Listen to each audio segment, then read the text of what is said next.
إلا بالله العلي العظيم. أعوذ بالله من الشيطان اللعين الرجيم. بسم الله الرحمن الرحيم. الحمد لله رب العالمين. حسبنا الله ونعم الوكيل. نعم المولى ونعم النصير. رب اشرح لي صدري ويسر لي امري واحلل عقدة من لساني يفقهوا قولي. إنا هدانا لهذا وما كنا لنهتدي لولا أن هدانا الله لقد جاءت رسل ربنا بالحق. ثم الصلاة والسلام على سيدنا وحبيبنا وقلوبنا وطبيب نفوسنا ومولانا بالقاسم محمد.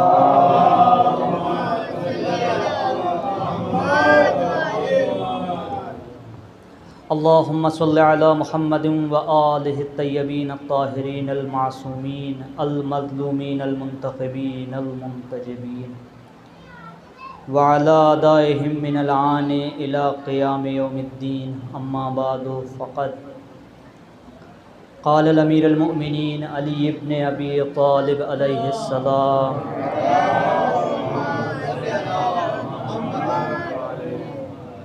الہی کفا بعزا ان اکون لک عبدا وکفا بی فخرا ان تکون لی ربا. صلوات پڑھیں محمد علیہ.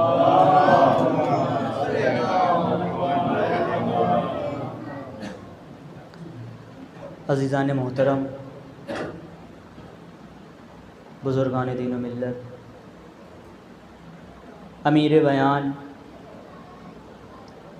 مولائے متقیان اپنی مناجات میں ارشاد فرما رہے ہیں کہ بے شک میرے لیے لائق و عزت اور لائق فخر بس یہی ہے کہ میں تیرا بندہ ہوں، تو میرا رب ہے. بندگی، عبدیت یا عبادت یا ہماری زبان کے اعتبار سے جس کو غلامی کہا جاتا ہے، یہ سارے لفظ مفہوماً ایک ہی ہیں لیکن زبانوں کے حساب سے یہ بدل گئے ہیں. سب کا مطلب غلامی. غلامی انسان کسی کی بھی کرے، جس طریقے کا اس کا نفس ہوتا ہے وہ اپنے نفس کے اعتبار سے اسی شخص کی غلامی کو قبول کرتا ہے. پروردگار عالم کا قرآن مجید میں بھی ایک جگہ پہ ارشاد ہو رہا ہے: بسم اللہ الرحمن الرحیم، وما خلقت الجن والانس الا لیعبدون. آپ تمامی حضرات کی زبان زد عام یہ آیت نہ جانے کتنے ذاکروں سے، نہ جانے کتنے علماء سے آپ نے اس آیت کے ذیل میں اس کا مفہوم سنا ہوا ہوگا. اس میں پروردگار عالم نے ایک لفظ استعمال کیا ہے، لیعبدون، ہماری عبادت کے لیے. ہمارے ہاں ایک مسئلہ یہ ہے کہ جب بھی کسی سے یہ کہا جاتا ہے کہ عبادت کرو تو عبادت کا مفہوم ہمارے یہاں یہ بنا دیا گیا ہے کہ نماز، روزہ، حج. عبادت کا جو مفہوم ہے وہ بہت زیادہ وسیع ہے، وہ بہت زیادہ بڑا ہے. صرف نماز عبادت نہیں ہے، نماز ہی عبادت نہیں ہے، نماز بھی عبادت ہے. اسی طریقے سے روزہ عبادت کا نام نہیں ہے بلکہ جزء عبادت ہے. اور ایک چیز کہ جو انسان کو ہر وقت یاد رکھنا چاہیے کہ پروردگار عالم قرآن مجید میں جو کہہ رہا ہے: ما خلقت الجن والانس الا لیعبدون، ہم نے انسانوں کو اور جنوں کو بنایا ہی نہیں کہ وہ ہماری عبادت کریں. عبادت کا جو مفہوم ہے یہ انسان کی خلقت سے جڑا ہوا ہے، یعنی جب سے انسان پیدا ہوا ہے جب تک اس دنیا میں موجود ہے تب تک اس کو عبادت کرنا ہے۔ ایک مثال آپ کے سامنے عرض کرتا چلوں کہ مثلاً یہ ہمارے سامنے مائک لگا ہوا ہے، عبادت کے مفہوم کو سمجھیے گا۔ یہ مائک، اس کا کام کیا ہے؟ اس کا کام یہ ہے کہ یہ آواز کو بلند کرتا ہے۔ اگر یہ مائک ہٹا دیا جائے تو کیا ہوگا؟ ہو سکتا ہو کہ میری آواز شروعاتی جو لوگ بیٹھے ہیں ان تک پہنچے اور باقی لوگوں تک نہ پہنچے۔ اس مائک کا کام کیا ہے کہ یہ انسان کی آواز کو لاؤڈ کرتا ہے، بڑھاتا ہے تاکہ یہ آواز سب تک پہنچ جائے۔ اچھا، اگر یہ تھوڑی دیر تک چلے اور پھر بند ہو جائے تو ہر انسان کیا کہے گا؟ اس کو برا کہے گا، یہ کمپنی کو خراب کہے گا۔ مسئلہ کیا ہوا؟ مائک وہی ہے، اس کو بنایا اس لیے گیا ہے تاکہ یہ بولتا رہے، پوری مجلس تک یہ لوگوں تک آواز پہنچاتا رہے۔ اب اگر یہ نہ بولے تو پھر کیا ہوگا؟ یہی مائک یہی سامنے رہے گا، لیکن نہ بولنے کی وجہ سے یہ ہمارے ذہنوں کے اوپر بار بننے لگے گا۔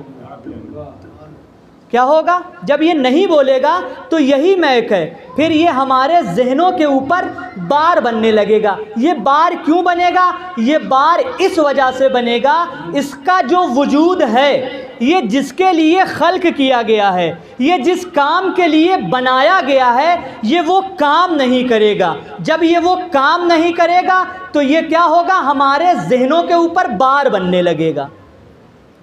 اب آئیے اب انسان کو بھی اس آئینے میں اپنے آپ کو رکھ کر کے دیکھنا چاہیے کہ اللہ نے انسان کو کس کے لیے بنایا ہے؟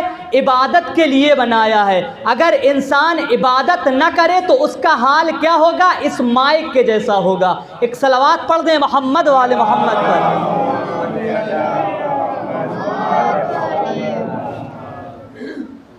اور کیا ہوگا؟ مثلاً جب انسان اپنے مقصد سے ہٹ جائے تو پھر وہ انسان کسی کام کا نہیں رہ جاتا۔ اب مقصد ہے کیا؟ عبادت یعنی غلامی۔ ایک حکایت شیخ سعدی نے نقل کری ہے کہ ایک شخص بازار جاتا ہے غلام خریدنے کے لیے، اس کو غلام بیچنے والا بہت مہنگے مہنگے غلام دکھاتا ہے۔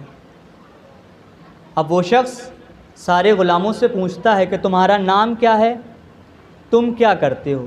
تو ہر غلام کہتا ہے کہ مثلاً میرا نام یہ ہے، میں یہ کام میں ماہر ہوں۔ تو کہتا ہے اس بیچنے والے سے کہ مجھے یہ غلام نہیں چاہیے۔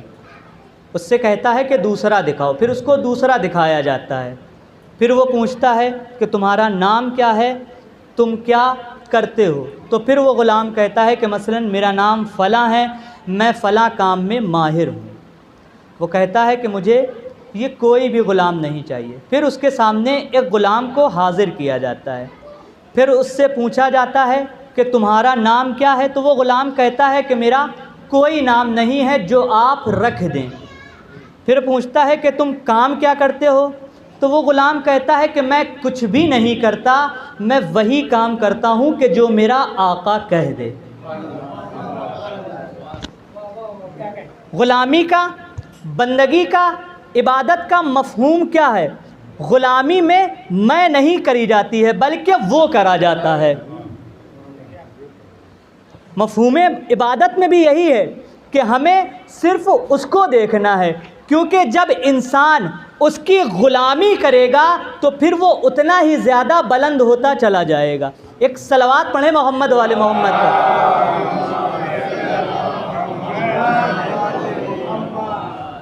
اور جب انسان غلامی کا مفہوم سمجھ جاتا ہے پھر وہ اپنے آقا کے حکم کا منتظر رہتا ہے۔ جب مولائے کائنات کے دروازے پر آ کر کے آگ و لکڑیاں جمع کری گئیں اور آگ لگائے ملونوں نے، بہت سے لوگ کھڑے ہوئے تھے، بہت سے صحابی مولائے کائنات کے ساتھ تھے۔ جب آگ و لکڑیاں جمع ہوئیں، دروازہ جلایا گیا تو سب نے کیا کیا؟ کہ سب کو ایک چیز یہ آئی ذہن میں کہ ہم تلوار نکال لیں اور حملہ کر دیں، لیکن وہیں پر ایک غلام کھڑے تھے مولائے کائنات کے جناب قمبر۔ جناب قمبر نے یہ نہیں سوچا کہ تلوار نکال کر حملہ کر دیں، جناب قمبر کی نگاہ ہے مولا کے چہرے کے اوپر کہ جب تک مولا کچھ کہتے نہیں تب تک ہمیں کوئی عمل نہیں کرنا ہے۔ یعنی مفہوم بندگی یہ ہے کہ جب تک آقا کا حکم نہ آ جائے تب تک ہمیں آگے قدم نہیں بڑھانا ہے۔ یہی چیز کربلا میں امام حسین علیہ السلام کے صحابیوں نے بھی سمجھائی، جب تک حسین کچھ کہہ نہیں دے تب تک آگے نہیں بڑھنا ہے۔ ایک صلوات پڑھیں محمد والے محمد پر۔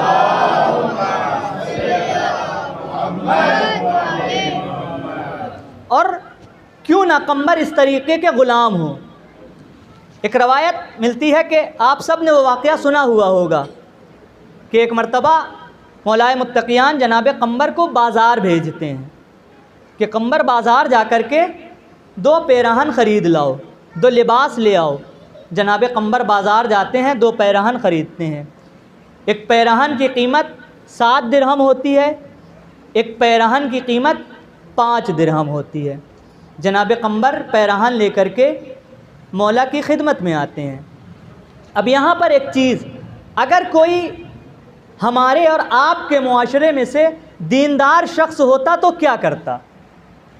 وہ یہی کرتا کہ اے قمبر، ہمارے اور تمہارے درمیان صرف اتنا فرق ہے کہ میں آقا ہوں، تم غلام ہو۔ ہمارے یہاں غلامی میں کوئی فرق نہیں ہے، جیسے ہم ہیں ویسے ہی تم ہو۔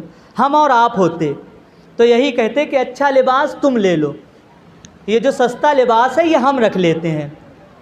لیکن قربان جاؤں علی کی عظمت پر، مولائے کائنات نے یہ نہیں کہا کہ آقا اور غلامی کے فرق کو ختم کرنا ہے، کیونکہ ہو سکتا ہے کہ انسان کے ذہن میں یہ چیز آ جائے کہ یہ سب کہنے کے بعد بھی ابھی بھی یہاں پر غلامی اور آقا کا امتیاز باقی ہے۔ لیکن مولا نے کیا کہا کہ اے قمبر، یہ مہنگا والا لباس تم رکھو اور جو سستا ہے وہ مجھے دو۔ کس لیے رکھو؟ کیونکہ تم غلام نہیں، تم جوان ہو۔ مولا دنیا کو سمجھانا چاہ رہے ہیں کہ دیکھو ہم ان فرقوں کو ختم کرنے کے لیے آئے ہیں، یہ فرق کچھ بھی نہیں ہے۔ اگر یہاں پر کوئی فرق ہے تو وہ عبادت کا فرق ہے، غلامی کا فرق ہے۔ اگر تم اپنے آقا کی غلامی میں بلند ہو تو تمہارا کردار بلند ہے، اگر تم اپنے آقا کی عبادت میں، اپنے آقا کی غلامی میں بلند نہیں ہو، پست ہو، تو تمہارا کردار بھی پست ہے۔ ایک صلوات پڑھیں محمد والے محمد پر۔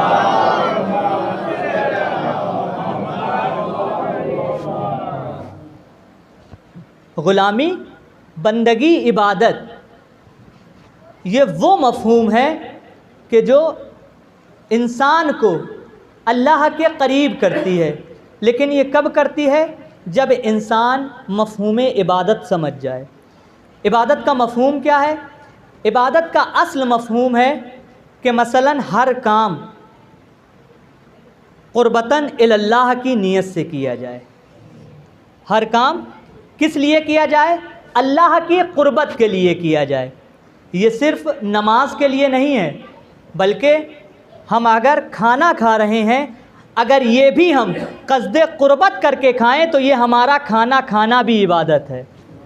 اگر ہم اپنے والد کے پیر دبا رہے ہیں، اگر اس میں بھی قصد قربت ہے تو یہ بھی ہمارے لیے عبادت ہے۔ اگر شوہر اپنی زوجہ کی خدمت کر رہا ہے تو اگر وہ بھی قصد قربت کی نیت سے کیا جا رہا ہے تو یہ عمل بھی عبادت ہے۔ عابد صرف اس کو نہیں کہتے کہ جو صبح کو بستر چھوڑ کر کے مسجد میں چلا جائے، بلکہ عابد اس کو بھی کہا جاتا ہے جو اپنے بچوں کے لیے گھر سے کسب معاش کے لیے نکلے۔ عابد کا مفہوم یہ ہے، عبادت کا مفہوم یہ ہے کہ یعنی ہر وہ کام کہ جس میں قصد قربت پائی جائے اس کو عبادت کہا جاتا ہے۔ ایک صلوات پڑھیں محمد والے محمد پر۔